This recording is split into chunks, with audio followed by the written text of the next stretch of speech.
The first time Thaddeus Northrop saw Cora O'Malley in the clear morning light of his ranch kitchen, he knew something wasn't right. Blood from the freshly slaughtered chickens stained her apron, but the bruises peeking from beneath her sleeve were a different story altogether, one written in violence that had nothing to do with preparing the morning meal. Alpine, Colorado in 1878 was no place for the faint of heart. The mining town nestled in the Rocky Mountains had drawn fortune seekers, outlaws, and hard-working folk alike.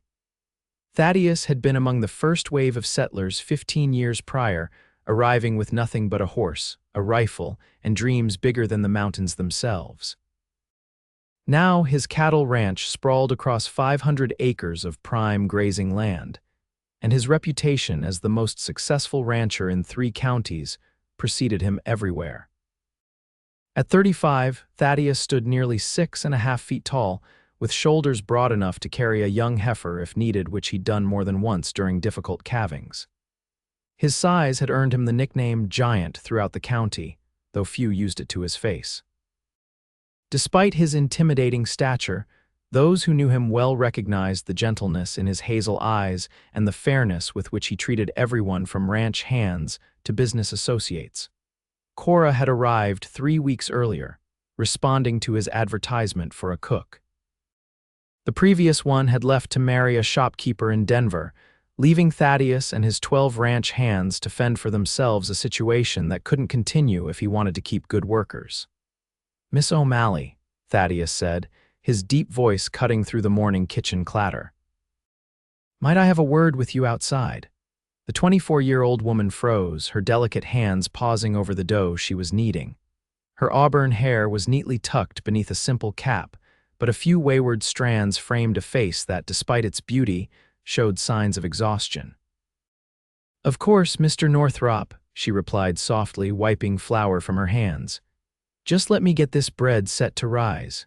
Thaddeus waited on the back porch, watching the sun climb over the eastern mountains. His ranch house stood on a gentle rise overlooking Alpine, giving him a clear view of the growing town below. The main street now boasted 2 saloons, a general store, a small hotel, and several other businesses, a far cry from the collection of tents and crude cabins it had been when he first arrived. The screen door creaked behind him as Cora stepped out. Her green eyes darted nervously around before settling somewhere near his boots. "Is there a problem with my cooking, sir?" she asked. "Your cooking is the finest this ranch has ever known," Thaddeus replied honestly. "The men have gained weight since your arrival, myself included." A ghost of a smile touched her lips before vanishing. "Thank you, sir. Miss O'Malley, I don't mean to pry into your personal affairs, but I couldn't help but notice." He hesitated, unsure how to proceed delicately. "The marks on your arms, are you injured?" Her right hand instinctively covered her left forearm where the bruises had peeked out earlier. "It's nothing, Mr. Northrop. I'm clumsy is all. The kitchen has many hazards." Thaddeus had seen enough injured animals and men to know the difference between accidental injuries and deliberate ones. Those finger-shaped bruises hadn't come from any kitchen accident. "Miss O'Malley," he said gently, "I make it a point to ensure everyone who works for me is treated fairly and feels safe. If someone on my ranch is hurting you, no," she interrupted, her eyes widening. "No one here has been anything but kind. Then I must ask, is someone from town bothering you? You ride into Alpine every Sunday for church and supplies. Has someone there caused you harm?" Her eyes welled with tears she seemed determined not to shed. "Please, Mr. Northrop. I appreciate your concern, but this isn't your burden to bear. Respectfully, Miss O'Malley, when someone under my employ is suffering, I consider it very much my burden." He lowered his voice. "Is it your father? I understood you to be an orphan when I hired you." "I am," she whispered. "My parents died of fever 5 years ago in Boston." A suitor then, the way she flinched told him everything. "My husband," she finally admitted, her voice barely audible. "I left him back east, but he's found me." Thaddeus felt a cold fury building inside him. "You never mentioned being married." "Because I'm not anymore, not in my heart. I fled Philadelphia 3 months ago after he—" Her voice faltered. "After he nearly killed me, I thought I'd gotten far enough away, but he followed. He works for the stagecoach company now. He found me last Sunday in town. Edgar O'Malley, Thaddeus asked, recalling the new driver who'd arrived in Alpine a month back, a charming, handsome man with cold eyes who'd quickly ingratiated himself with the town's business owners. Cora nodded, a tear finally escaping down her cheek. He said if I told anyone, he'd burn your ranch to the ground. He's done terrible things before, Mr. Northrop. I believe him capable of it. Thaddeus gently placed his massive hand on her shoulder. No one threatens my people or my livelihood, Miss O'Malley. I'll handle this. You don't understand, she pleaded. Edgar is connected. He makes friends easily and turns people against his enemies. It's how he prevented me from getting help before. This isn't Philadelphia, Thaddeus stated firmly. This is my territory, and in Alpine my word carries weight. What will you do? Fear laced her question. First, you'll move from the cookhouse to the main house where you'll be safer. Second, I'm going to have a conversation with your husband. He'll kill you, she whispered. He carries a knife always and a pistol too, Thaddeus smiled grimly. I've faced worse odds against grizzlies and rustlers, Miss O'Malley. One man doesn't concern me. Cora, she said softly. If you're to be my protector, please call me Cora. Then I'm Thaddeus to you, he replied, surprising himself with the offer of such familiarity. Now, let's get you settled in the guest room, and then I'll ride into town. The morning sun had climbed higher as Thaddeus rode his massive chestnut stallion, Samson, down the winding trail toward Alpine. He'd instructed his foreman, Caleb Wilson, to keep extra men near the main house and to watch for any strangers approaching the property. As he entered town, he noticed how people stopped to greet him respectfully. He'd earned their regard through years of fair business dealings, generous contributions to town improvements, and assistance during hard times. When blizzards had isolated Alpine 2 winters back, it was Thaddeus who'd opened his storehouses to keep the townsfolk fed. He tied Samson outside the stagecoach office, a small wooden structure next to the Alpine Hotel. Inside, the station manager, Herbert Finley, was reviewing schedules at his desk. Thaddeus, what brings you to town midweek? Herbert asked, looking up from his paperwork. I'm looking for one of your new drivers, Edgar O'Malley. Herbert's smile dimmed slightly. Edgar's become quite an asset, knows the routes already like he was born to them. He's over at Murphy's Saloon, I expect. His stage doesn't leave until tomorrow. Much obliged, Thaddeus replied, turning to leave. Is there a problem with Edgar? Herbert called after him. That depends entirely on him, Thaddeus answered without looking back. Murphy's Saloon was already doing brisk business despite the early hour. Miners coming off night shifts mingled with cowboys and businessmen. Thaddeus ducked his head slightly to enter the doorway and scan the room. He spotted Edgar immediately at a corner table, playing cards with several townsmen, including Sheriff James Parker. Edgar O'Malley was handsome in a polished way, clean-shaven with dark hair swept back from a high forehead. His clothes were finer than most men's in Alpine, and his smile revealed perfect white teeth. But there was something in his eyes that reminded Thaddeus of a wolf eyeing a wounded deer. The saloon fell quiet as Thaddeus approached the table. Even sitting, Edgar recognized the rancher's formidable presence. Gentlemen, Thaddeus greeted them. Sheriff Parker, Mr. Wallace, Mr. Donovan. He nodded to each man before fixing his gaze on Edgar. Mr. O'Malley, I believe you and I need to have a private conversation. Edgar's smile didn't reach his eyes. I don't believe we've been formally introduced, Mr. Northrop, Thaddeus Northrop. Recognition flashed across Edgar's face, quickly masked by a wider smile. Ah, the cattle baron himself. I've heard much about you, sir. What can I do for you? A word outside, if you please. Sheriff Parker shifted uncomfortably. Everything all right, Thaddeus? Just a private business matter, James. Nothing to concern yourself with yet. Edgar laid down his cards and stood with deliberate slowness. Gentlemen, excuse me. Apparently, Mr. Northrop and I have matters to discuss. He followed Thaddeus outside, maintaining his pleasant demeanor until they reached the alley beside the saloon. I assume this is about my wife, Edgar said, his voice now stripped of its charm. Cora has always had a talent for finding protectors. Ex-wife, Thaddeus corrected, and she didn't seek my protection. I offered it when I saw what you did to her. Edgar laughed, the sound devoid of humor. She remains my wife under the law, Mr. Northrop, and what happens between a man and his wife is no one else's concern. It became my concern when you marked her body with your hands. Thaddeus stepped closer, using his height advantage. I'm only going to say this once. You will sign divorce papers, which I'll have drawn up by tomorrow. You will then leave Alpine on the next stage out and never return. Or what? Edgar sneered, though he took a step back. You'll beat me, kill me. Either way, you'll hang. I've spent the last month making friends in this town. The sheriff and I play poker weekly. The mayor has invited me to dinner. Who do you think they'll believe? I'm not going to lay a hand on you, Thaddeus said calmly. Not unless you force me to, but I will destroy you in other ways. First, I'll use my considerable influence to ensure you never work for another stage line in Colorado territory.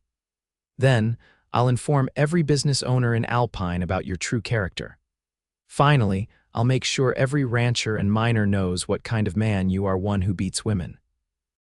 You have no proof, Edgar hissed. The bruises on Cora's arms are proof enough, and unlike in Philadelphia, the people here trust my word.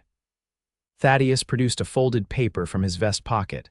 This is a bank draft for $300. Take it, sign the divorce papers tomorrow, and leave. Consider it payment for your cooperation. Edgar's eyes narrowed as he calculated his options. 500, 300, and you leave without seeing Cora again. That's non-negotiable. After a tense moment, Edgar snatched the bank draft. Have the papers ready by noon tomorrow. I'll sign them and be on the afternoon stage. His face twisted with malice. But know this, Northrop, you've made an enemy today. Men like us don't forget. Men like us. Thaddeus shook his head. There's nothing similar between us, O'Malley. I build things, you destroy them. Edgar straightened his jacket and plastered his charming smile back on his face. Until tomorrow, then. He walked back toward the saloon entrance, then paused. Give my regards to my dear wife. Tell her I hope she's worth the trouble. Thaddeus watched him go, sensing that, despite apparent success, this matter was far from resolved. He crossed the street to the law office of Franklin Morris, the only attorney in Alpine, to arrange for the divorce papers. When he returned to the ranch that afternoon, he found Cora in the kitchen of the main house preparing dinner. She looked up anxiously when he entered. What happened? She asked, wiping her hands on her apron. He's agreed to sign divorce papers tomorrow and leave Alpine, Thaddeus replied, removing his hat. But I don't entirely trust him to keep his word. Relief and suspicion warred on Cora's face. Edgar never surrenders so easily. What did you offer him? Money, Thaddeus admitted. $300. Cora's eyes widened. That's a small fortune. I can't let you. It's done, he interrupted gently. Consider it an investment in the piece of my ranch. My men work better with good food in their bellies, and you're the best cook this side of Denver. She studied his face, searching for an ulterior motive but finding none. Thank you, she finally said, but please be careful tomorrow. Edgar is unpredictable when cornered. I'll take Caleb and 2 other men with me, Thaddeus assured her. Now what smells so delicious? Beef stew with dumplings, she answered, a small smile finally appearing. And apple pie for dessert. The men will think they've died and gone to heaven, Thaddeus chuckled, feeling an unexpected warmth at the domestic scene before him. For a brief moment, he allowed himself to imagine Cora as more than just his cook, then quickly dismissed the thought as inappropriate. She needed safety and time to heal, not the attentions of another man, no matter how well-intentioned. That evening, after the ranch hands had finished their meal with enthusiastic compliments to the cook, Thaddeus sat on the front porch watching the sunset paint the mountains gold and crimson. The sound of the screen door opening announced Cora's presence before he saw her. May I join you? She asked hesitantly, of course. He gestured to the chair beside him. They sat in comfortable silence for several minutes, watching as stars began appearing in the darkening sky. I never thanked you properly, Cora finally said. Not many men would involve themselves in another's marital troubles. Any decent man would, Thaddeus replied. No, she shook her head. In Philadelphia, many decent men looked away. Edgar has a gift for making people believe his version of events. He convinced our neighbors, our church congregation, even the police that I was unstable and prone to self-harm. Thaddeus turned to look at her, truly seeing the strength it must have taken to escape such a situation.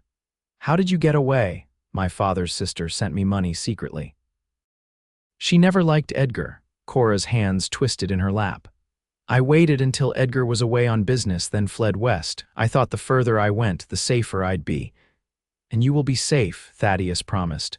Tomorrow you'll be free of him legally, Cora smiled sadly. Thank you for believing me without question. That's rare. The truth has a certain sound to it, Thaddeus said simply. So do lies. I've been listening to both long enough to tell the difference. Another comfortable silence fell between them until Cora stood. I should retire. Tomorrow will be eventful. Good night, Cora. Good night, Thaddeus. He watched her silhouette through the window as she climbed the stairs, feeling a protective instinct that went beyond his usual sense of responsibility toward those who worked for him. There was something about Cora O'Malley that stirred deeper emotions: her resilience, her quiet dignity, her talent for creating not just meals but moments of comfort and community around his table. The next morning, Thaddeus rode into Alpine accompanied by Caleb Wilson and two of his most trusted ranch hands, Thomas Reed and Miguel Vasquez. Franklin Morris had the divorce papers prepared and waiting at his office. Sheriff Parker was also present, having been briefed by Thaddeus about the situation the previous day. Edgar should be here any minute, Franklin said, checking his pocket watch. The stage leaves at 2 o'clock. At precisely noon, Edgar O'Malley entered the law office, his expression neutral as he surveyed the men waiting for him. Quite the welcoming committee, he remarked dryly. Just witnesses to ensure everything proceeds legally, Thaddeus replied. The papers are ready for your signature. Edgar reviewed the documents with careful attention, occasionally nodding or raising an eyebrow. Everything appears in order, he finally said, taking the offered pen. He signed with a flourish, then pushed the papers toward Thaddeus. I trust my payment is still forthcoming. Thaddeus handed him an envelope containing the bank draft. As agreed, the afternoon stage will take you to Denver where you can cash it. Edgar pocketed the envelope and stood. Then our business is concluded. Sheriff, Mr. Morris, gentlemen, it's been a pleasure. He tipped his hat and walked to the door, pausing with his hand on the knob. Mr. Northrop, might I have a brief word with you outside? Thaddeus glanced at Sheriff Parker, who gave a slight nod. Briefly, Thaddeus agreed, following Edgar onto the boardwalk. Once outside, Edgar's pleasant mask slipped. You've cost me more than money today, Northrop. You've taken what's mine. Cora was never property to be owned, Thaddeus responded evenly. You'll regret interfering, Edgar said quietly. Not today, perhaps not tomorrow, but someday when you least expect it. Men like me have long memories and patient souls. Is that a threat, O'Malley? Consider it a promise between gentlemen. Edgar's smile returned as a group of townspeople passed by. Safe travels, he said loudly enough for them to hear, extending his hand as if they were parting on good terms. Thaddeus reluctantly shook it, feeling Edgar press something into his palm. After Edgar walked away, Thaddeus opened his hand to find a small wooden carving of a raven, a symbol of death in many cultures. Disturbed but unwilling to show it, Thaddeus returned to the law office. He'll be leaving on the afternoon stage, he informed the others. Sheriff, I'd appreciate if you'd confirm his departure personally. Consider it done, Sheriff Parker assured him. And Thaddeus, you did the right thing here today. I hope so, Thaddeus replied, pocketing the wooden raven. I truly hope so. The return to the ranch was quiet, each man lost in his own thoughts. When they arrived, Cora was waiting anxiously on the front porch. The question in her eyes needed no voice. It's done, Thaddeus confirmed, dismounting. You're a free woman legally and otherwise. The tears she'd been holding back for so long finally flowed freely. I never thought this day would come, she whispered. Thank you isn't enough, but it's all I have to offer. It's more than enough, Thaddeus assured her.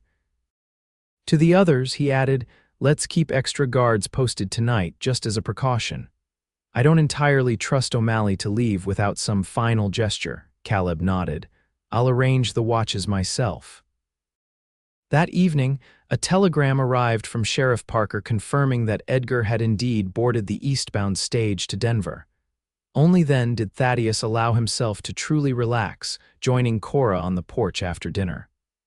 "What will you do now?" he asked her as they watched the first stars appear.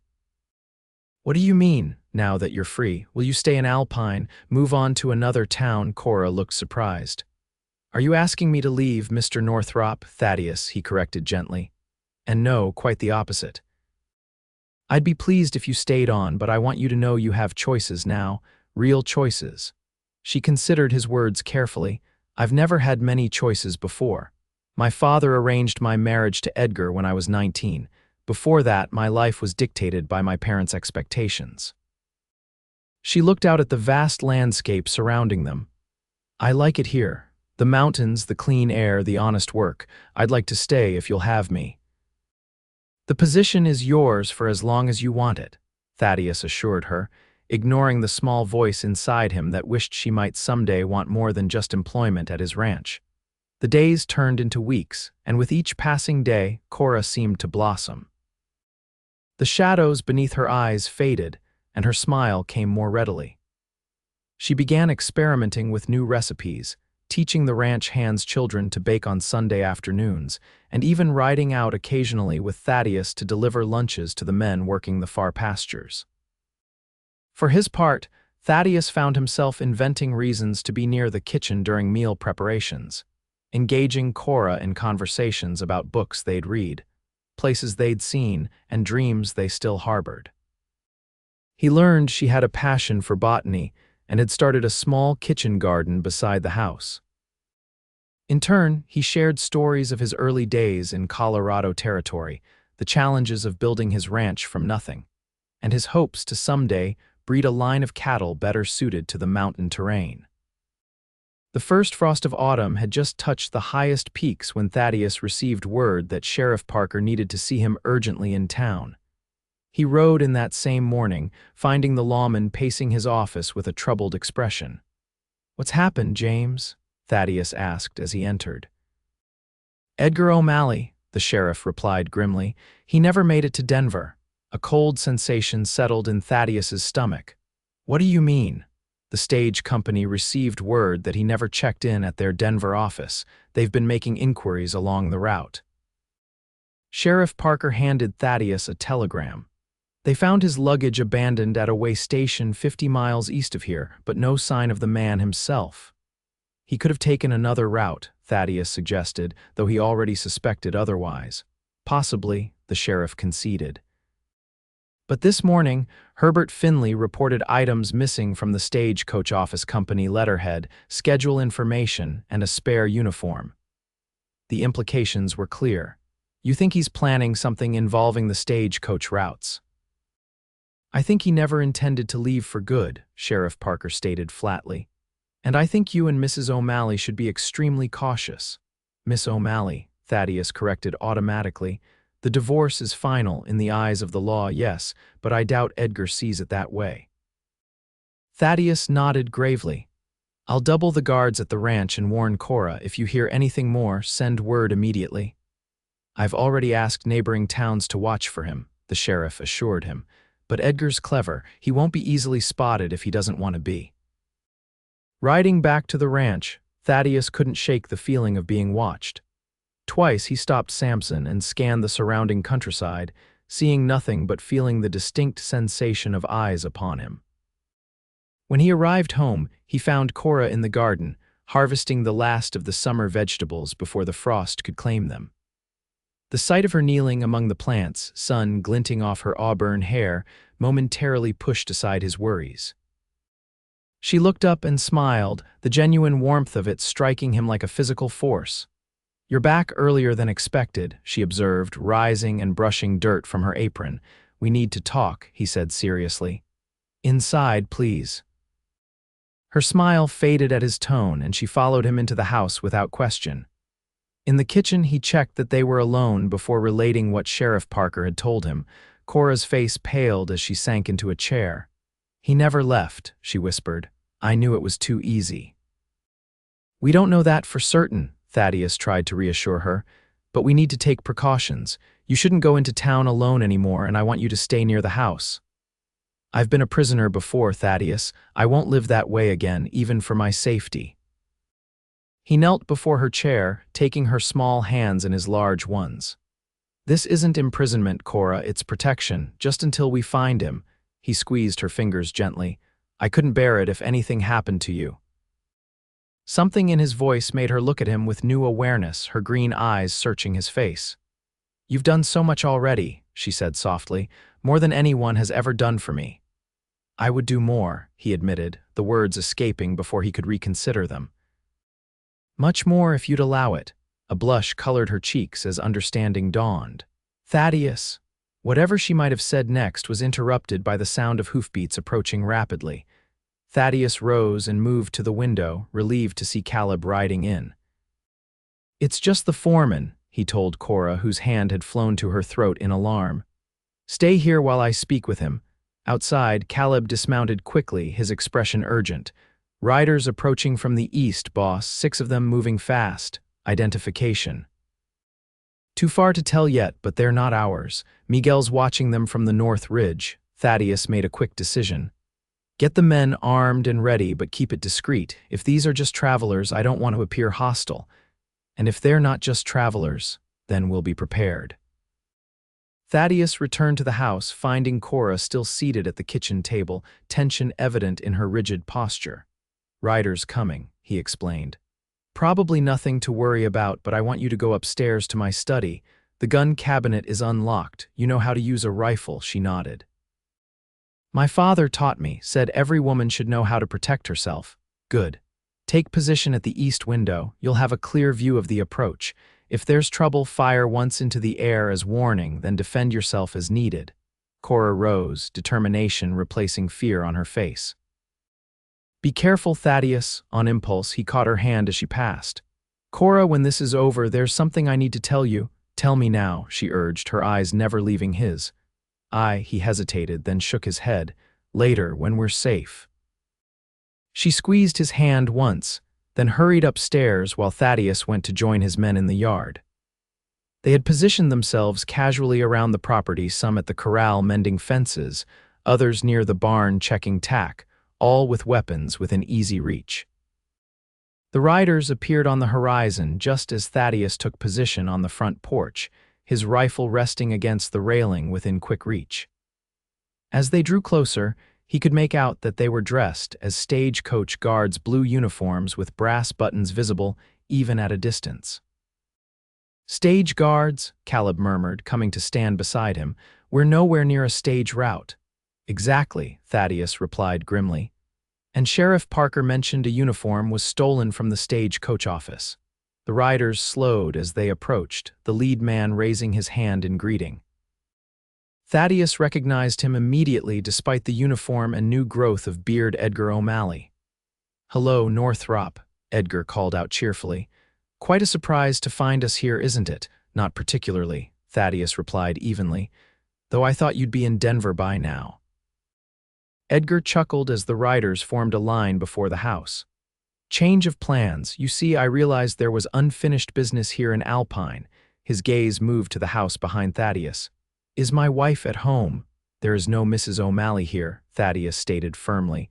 Only Miss Cora O'Malley, a free woman. Edgar's pleasant expression hardened. The law may recognize your little paper signing exercise, but God's law supersedes man's. What God has joined together, let no man put asunder. He gestured to the men beside him. My friends here understand that. They're God-fearing men who recognize the sanctity of marriage. Thaddeus studied the other riders carefully. They didn't have the look of stage guards. Their eyes were too hard, their postures too tense.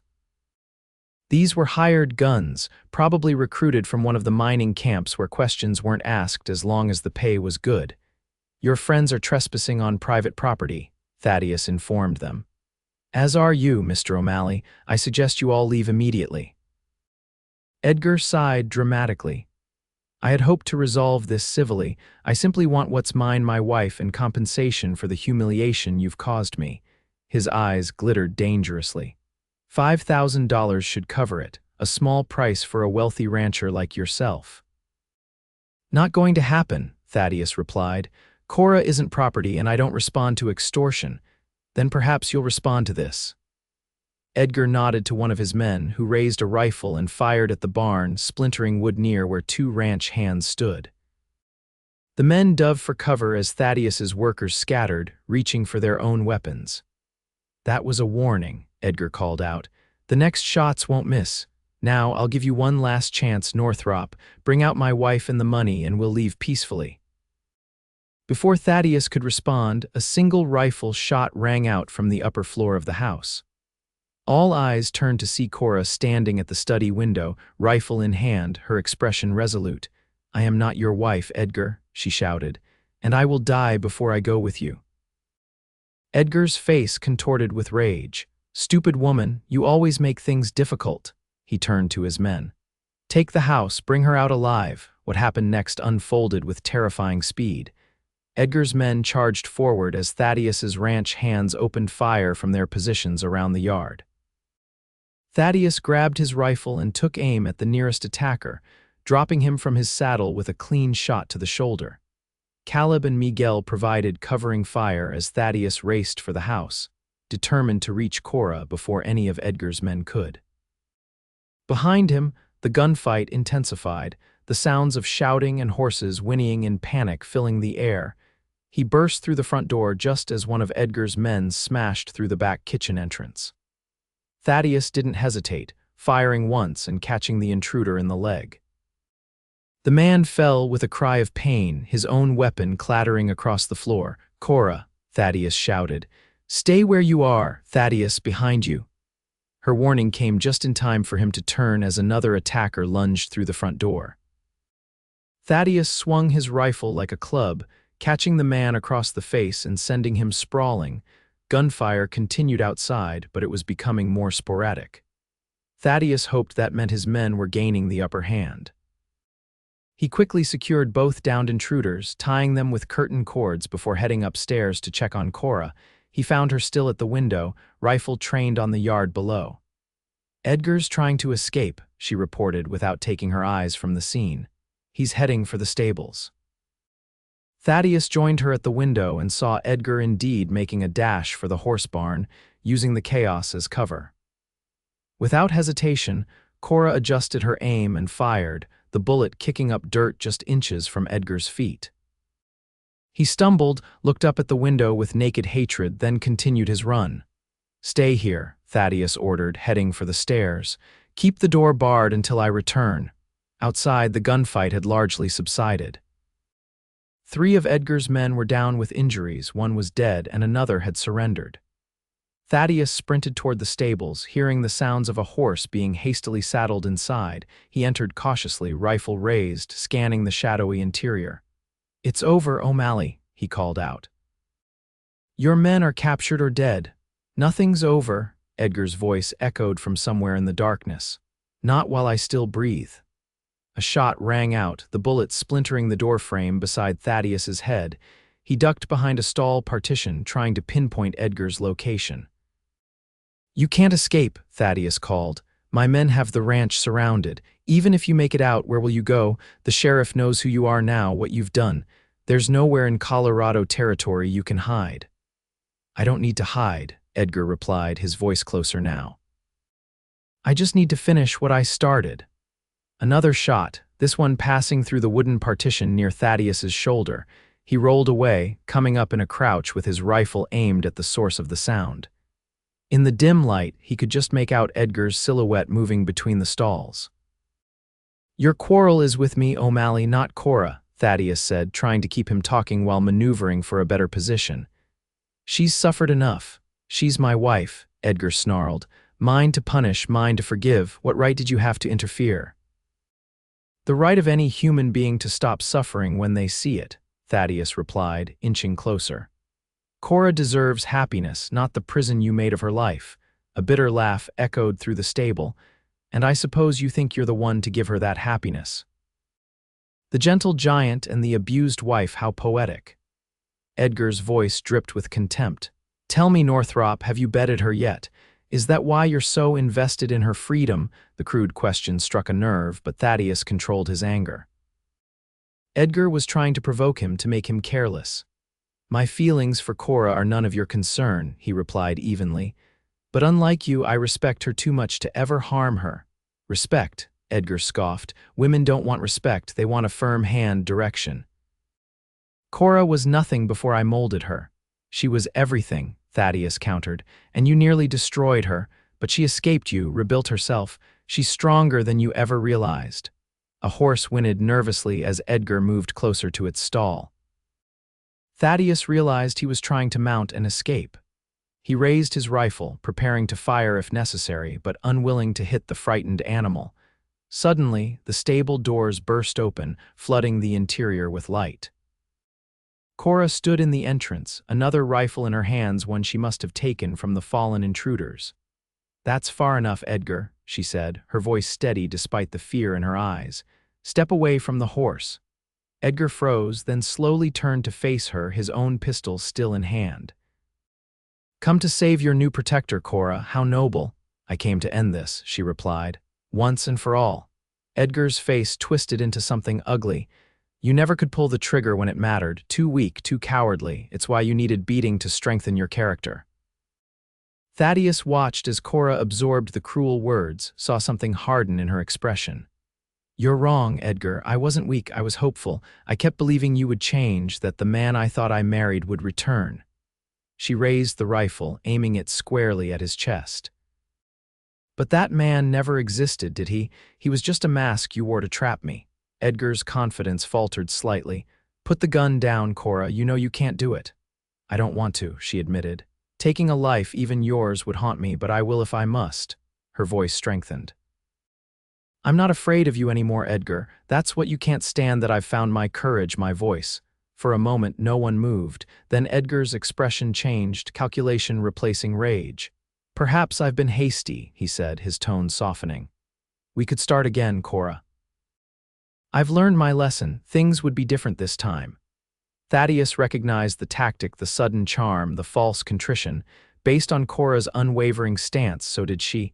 No, Edgar, there is no we anymore. There's only me making my own choices. She gestured with the rifle. Now drop your weapon. Edgar's mask slipped again, revealing the fury beneath. In one desperate move, he raised his pistol toward Cora. Thaddeus didn't hesitate, he fired, his bullet striking Edgar's arm. The pistol discharged harmlessly into the ground as Edgar cried out in pain, the weapon falling from his grasp.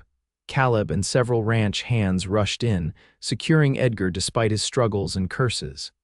As they dragged him outside, his threats echoed behind him. This isn't over. You'll regret this, both of you. Once he was gone, Cora lowered her rifle, her hands beginning to shake now that the danger had passed. Thaddeus crossed to her quickly, gently taking the weapon and setting it aside before gathering her into his arms. It's over, he murmured against her hair. Truly over this time, she clung to him, her body trembling. I was so afraid he would kill you. I was more worried about you, Thaddeus admitted, drawing back slightly to look at her face. You were supposed to stay in the house. A ghost of a smile touched her lips. I never was very good at following orders. The sound of more hoofbeats announced the arrival of Sheriff Parker and several deputies, summoned by a ranch hand Thaddeus had sent to town at the first sign of trouble. The next few hours passed in a blur of activity. The wounded were treated by the town doctor who'd accompanied the sheriff. Edgar and his surviving men were taken into custody, with the sheriff promising they would face trial for attempted murder, kidnapping, and a host of other charges. The dead man, one of Edgar's hired guns who'd made the mistake of trying to rush Miguel's position, was carried away for burial. When the last of the lawmen had departed, promising to return the next day for formal statements, Thaddeus found Cora sitting alone on the front porch, watching the sunset. He settled into the chair beside her, wincing slightly from a graze wound on his shoulder that he'd neglected to mention to the doctor. You're hurt, she observed immediately. It's nothing. Barely broke the skin. She rose without a word and returned minutes later with clean bandages and antiseptic. Remove your shirt, she instructed, Her tone brooking no argument, Thaddeus complied, suddenly self-conscious as her fingers gently cleaned the wound. Her touch was light but sure, professional yet intimate in a way that made his heart race. "Thank you," she said softly as she worked, "for everything, for believing me, protecting me, respecting me." "You protected yourself today," he pointed out, "and me as well." She secured the bandage and sat back, her eyes meeting his. "Because you gave me the strength to do so. You made me remember who I was before Edgar and showed me who I could become after him."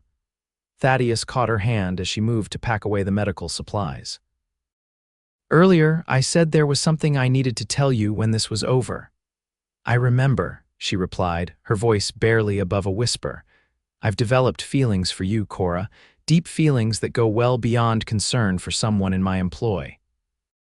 He held her gaze steadily, wanting her to see the truth in his eyes. "I know it's too soon, that you need time to heal from all you've endured. I don't expect anything in return. I just wanted you to know that when you're ready, if you're ever ready, there's a man who sees your true worth and would consider it an honor to court you properly." Tears welled in her eyes, but they weren't tears of sorrow. "It's not too soon," she whispered. "When I thought I might lose you today, I realized my heart had already decided." She moved closer, her free hand coming to rest against his cheek. "I've fallen in love with you, Thaddeus Northrop, your kindness, your strength, your gentle heart in that giant body." Joy unlike anything he'd ever known surged through him. With infinite tenderness, he leaned forward and pressed his lips to hers in a kiss that promised protection without possession, passion without demands, and love without conditions. The news of Edgar O'Malley's arrest and the gunfight at the Northrop ranch spread through Alpine like wildfire. By the next morning, the entire town knew that Thaddeus Northrop had defended his cook against her abusive former husband, and that the giant of Alpine had perhaps found love in the process. Sheriff Parker came to take their statements, listening carefully as they recounted the events leading up to the confrontation. When they finished, he nodded gravely. "Edgar and his men will stand trial next month when the circuit judge arrives. With so many witnesses, they'll surely hang or face long prison terms." "What about the man Edgar killed back east?" Cora asked. "In Philadelphia," the sheriff looked surprised. "What man?" Cora explained how Edgar had beaten a delivery boy who had been overly friendly to her, leaving the young man dead in an alley. "He told me he'd bribed the police to look the other way," she concluded. "I'll send telegrams to the Philadelphia authorities," Sheriff Parker promised. "If there's evidence of such a crime, it will only strengthen the case against him." After the sheriff left, Thaddeus found Cora in the kitchen, already preparing lunch for the ranch hands who were repairing the damage from yesterday's gunfight. He watched her work for a moment, marveling at her resilience. "The ranch hands are talking," he said finally, causing her to look up. "About us." A blush colored her cheeks. "What are they saying?" "That it's about time their boss found himself a good woman." He moved closer, taking the wooden spoon from her hand and setting it aside. "They approve, by the way." "And what about the town? Surely they're talking too," Thaddeus sighed. "That's a bit more complicated. Some see what happened as romantic, the rancher defending his lady's honor. Others think I overstepped, involving myself in a marital dispute that wasn't my business." Concern crossed her face. "Will this cause problems for you, for your standing in the community?" "Let me worry about that," he said, drawing her into his arms. "All that matters to me is that you're safe and hopefully happy." "I am happy," she assured him, resting her head against his chest. "Happier than I ever thought possible." The trial of Edgar O'Malley and his surviving accomplices became the most sensational legal proceeding in Alpine's history. The entire town turned out to watch as witness after witness testified to the events at the Northrop ranch. Cora's testimony about her years of abuse at Edgar's hands moved many to tears, while Thaddeus's account of the confrontation had spectators on the edge of their seats. Most damning was the telegram from Philadelphia confirming that the body of a delivery boy had indeed been found beaten to death near the O'Malley residence years earlier. The case had gone cold, but with Cora's testimony, it was reopened, and Edgar was charged with murder. When the verdict came guilty on all counts, a cheer rose from most of the spectators. Judge Hamilton sentenced Edgar to hang, his accomplices to lengthy prison terms at the Territorial Penitentiary. As they left the courthouse, an elderly woman approached Cora, her expression severe. "You should be ashamed," she hissed. "A wife's duty is to stand by her husband, not testify against him." Before Cora could respond, another woman stepped forward, Beatrice Wallace, wife of one of Alpine's most respected businessmen. "Hush, Martha," she admonished. "No woman should endure beatings in the name of duty." She turned to Cora with a gentle smile. "You showed courage, dear. Don't let anyone tell you otherwise." More townspeople gathered around them, some offering congratulations, others remaining coldly distant. Alpine was divided in its response to the trial's outcome and to the growing relationship between Thaddeus and Cora. While many supported them, others whispered about impropriety and scandal. "Give them time," Thaddeus murmured as they rode home. "People fear what challenges their beliefs." For some, the idea that a woman might leave her husband, even an abusive one, threatens the very foundation of their world. "And us?" Cora asked. "Does our relationship threaten them too?" "Perhaps," he admitted. The line between employer and employee is not meant to be crossed in the minds of many, but hearts have their own rules, and ours found each other despite convention. Over the next few months, Alpine slowly adjusted to the new reality. Edgar's hanging was witnessed by half the town, the other half choosing to mark the somber occasion by attending a special church service instead. With his death, some of the tension eased. The stain he had cast over the community began to fade, allowing new growth like spring flowers after a harsh winter. Thaddeus and Cora took their time, building their relationship on the solid foundation of mutual respect they'd established. He courted her properly, with chaperoned outings to town socials, picnics by the mountain lake with ranch hands nearby, and evenings on the porch talking until the stars filled the sky. 6 months after the trial, on a perfect spring morning, Thaddeus asked Cora to accompany him on a ride to his favorite spot on the ranch, a high meadow overlooking the valley, where wildflowers painted the landscape in vibrant colors. "It's beautiful," Cora breathed as they dismounted. "I can see why you love it here." "I do love it," Thaddeus agreed, taking her hand and leading her to a large, flat rock overlooking the vista. "But not as much as I love you." He knelt before her, his large frame making the gesture all the more powerful. "Cora O'Malley, you've shown me what true courage looks like. You've brought laughter and warmth to a home that was merely a house before your arrival. You've captured my heart so completely that I cannot imagine a future without you in it." He withdrew a small velvet box from his pocket and opened it to reveal a delicate gold ring set with a single perfect diamond. "Would you do me the extraordinary honor of becoming my wife?" Tears of joy spilled down Cora's cheeks as she nodded. "Yes," she whispered. "With all my heart, yes." He slipped the ring onto her finger, then gathered her into his arms for a kiss that sealed their promise to each other. Their wedding 3 weeks later was the event of the season in Alpine. Nearly everyone attended, even those who had initially disapproved of their relationship. The town had come to recognize what Thaddeus had seen from the beginning, that Cora's spirit and kindness made her a treasure beyond price. The ceremony took place in the meadow where he had proposed, with wildflowers serving as nature's decorations and the mountains as witnesses. Cora wore a gown of ivory silk that Beatrice Wallace had helped her select on a special trip to Denver. Thaddeus, standing tall in a new black suit, watched with wonder as she walked toward him on Sheriff Parker's arm, the lawman having offered to give her away in the absence of family. "I never thought I'd find love again," Cora said in her vows, her voice clear and steady. "You taught me that true love strengthens rather than diminishes, celebrates rather than controls. I promise to walk beside you as your equal partner, to share your joys and burdens, to build a life of purpose and meaning together."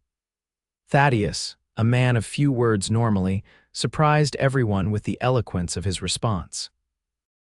"You came to my ranch looking for safety, but you gave me something I didn't know I was missing, a heart full of love and hope for the future." I promise to honor your strength, nurture your dreams, and cherish you all the days of my life." The celebration afterward lasted well into the night, with dancing, feasting, and enough goodwill to heal the last of the town's divisions.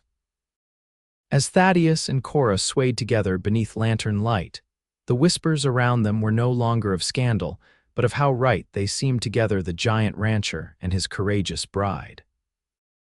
"Look," Cora murmured, nodding toward a nearby table where Caleb Wilson was deep in conversation with Beatrice Wallace's niece, who had come from Denver for the wedding. Thaddeus smiled. "Perhaps we've started something. A trend of marrying for love rather than convenience or obligation." Cora suggested, "I hope so." As the years passed, the story of how Thaddeus Northrop had defended his cook against her abusive husband became legendary throughout Colorado territory.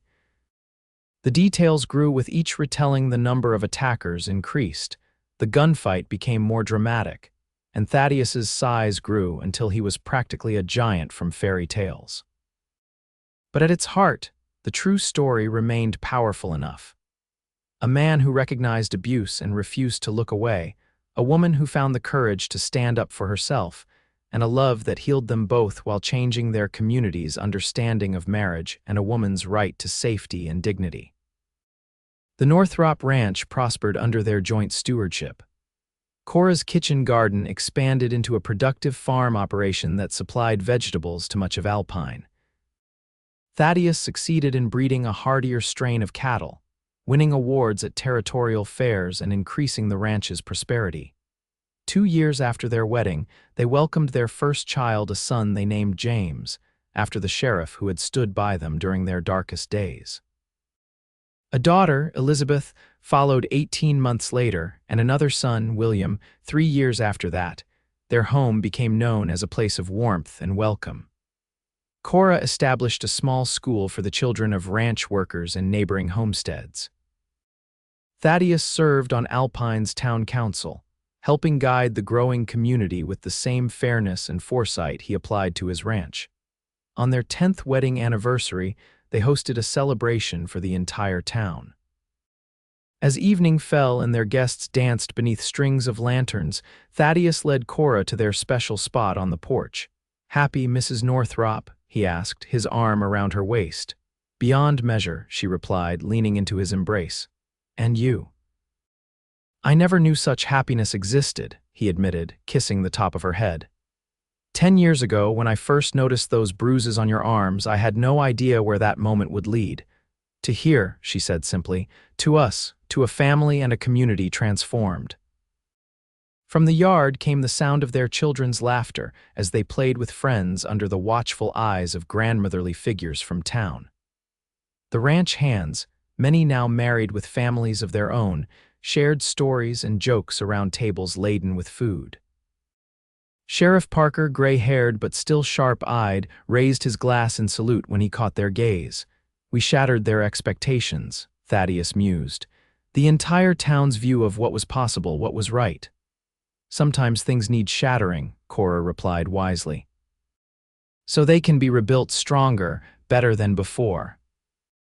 As darkness settled over Alpine and stars appeared above the mountains, Thaddeus and Cora remained on their porch, hands entwined, hearts beating as one living proof that courage, compassion, and love could indeed shatter the constraints of the past and build something beautiful in their place.